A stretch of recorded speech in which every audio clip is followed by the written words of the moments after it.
Richard Johnson, that was a tough 3 days. Good fight back today with the bat at the end, in particular with Toby Rowland-Jones. Strong performance overall with the bat, but it was lost on that first day, wasn't it? That first innings.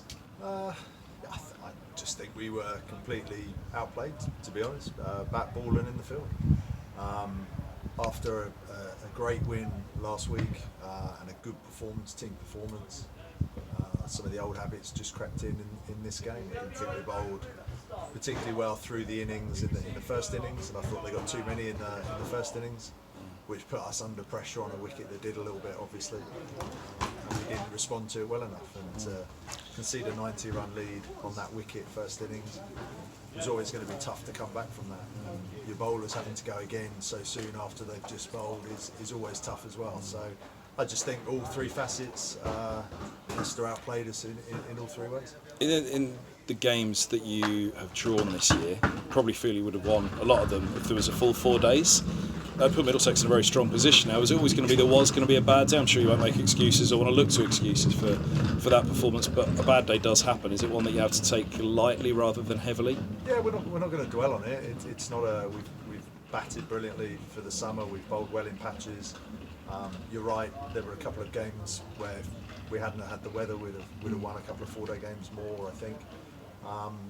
You can't. They're not robots. They're not going to perform every single day, every single game. So there's no. They've done brilliantly up to this point, and we'll go again once we start back for the final few games. It looked like it beat them up quite a lot day one. Would that be fair to say? It looks as though they wore it heavily.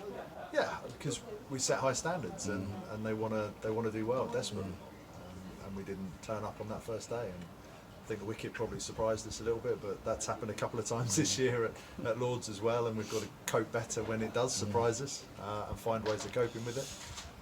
But yeah, they're not going to beat themselves up about it. It's disappointing. Losses do happen.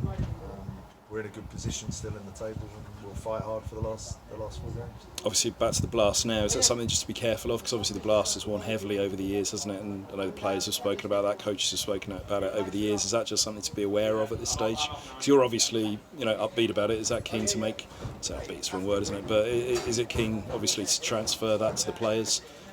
Dust it off, shake it off, get going again. Yeah, 2 years ago, I think when we got promoted, I think we lost and drew a game at the same period during the T20s. And we've actually won one, lost one this time around, so we got better this time around than last time. It is hard when you're losing games in T20 cricket to turn everything around in Championship cricket, but we're finding ways of doing that. I'm sure this group we've got a lot of 50-over cricket before the next block of T20s. Next block of Championship cricket. So that'll help us getting back to the sort of cricket we want to play for the Championship. Thanks for your time. Safe journey home. Cheers, Johnny.